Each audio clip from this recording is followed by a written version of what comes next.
Gawa tayo ng sugar-free juice na pwedeng i-enjoy ng mga naglo-low carb, lalo na yung mga diabetic. Doon naman sa mga nagki-crave ng soft drinks, tara, gawa tayo ng healthier version. Prepare muna natin yung mga ingredients. Kailangan natin ng cucumber at kailangan din natin ng kalamansi. 10 piraso yung gagamitin ko para sa recipe na ito. Pero kung wala kayong kalamansi, pwede rin naman kayong gumamit ng lemon, pwede rin kayong gumamit ng lime, or pwedeng i-combine nyo yung lemon at saka lime para medyo manamis-namis na medyo maasim ang kanyang lasa. Kalamansi lang yung gagamitin ko dito kasi mas mura yung kalamansi nung nag-grocery ako. Itong ginagawa ko sa cucumber ay optional na step. Pwede naman na hiwain nyo na lang siya ng maliliit para mamaya kapag nilagay sa blender, mas madali siya na mabiblend. Pero for me, ayoko kasi na merong balat at saka merong buto ang aking juice.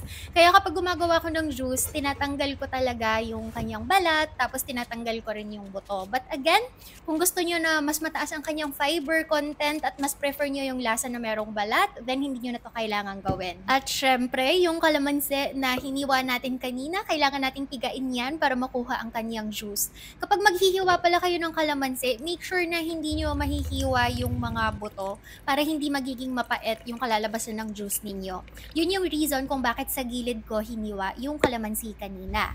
Tapos ihahalo ko na rin dito sa mismong lagayan na ito ang cucumber. So kung nakikita ninyo, konti lang yung nakuha ko na kalamansi juice, which is okay lang kasi masyado namang maasim yung kalamansi juice. So hindi naman natin kailangang maghalo ng marami.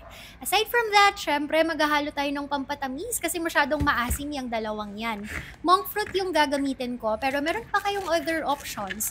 Pwede kayong gumamit ng stevia, pwedeng allulose, tapos pwede rin naman na erythritol. Kaya lang, kung gagamit kayo ng stevia, medyo iba kasi yung tamis ng stevia compared sa monk fruit.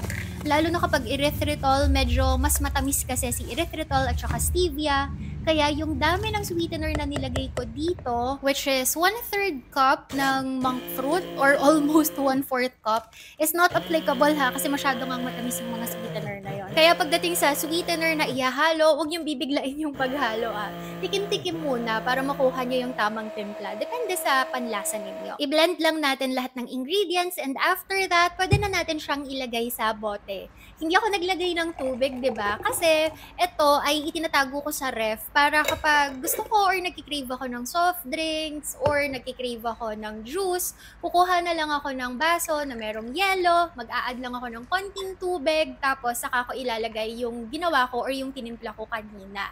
Kaya mabilis na preparation na lang para hindi na ako matetempt na bumili sa labas ng mga sugary na mga inumin. Kung minsan, ginagamit ko rin to kapag nagtitimpla ng electrolyte drink para kakaiba naman yung lasa. Pag nagki-crave naman ako ng soft drinks, kuha lang din ako ng baso na may yellow, pero instead na regular na water, sparkling water naman yung hinahalo ko. Saka ko ilalagay yung blend natin or yung prepare natin kanina. Kaya palagi rin kaming may sparkling water sa ref para kapag nag-crave ng soft drinks, pagsasamahin ko na lang or paghahaluin ko na lang tong dalawang ingredient na ito. At meron na akong healthier version ng soft drinks.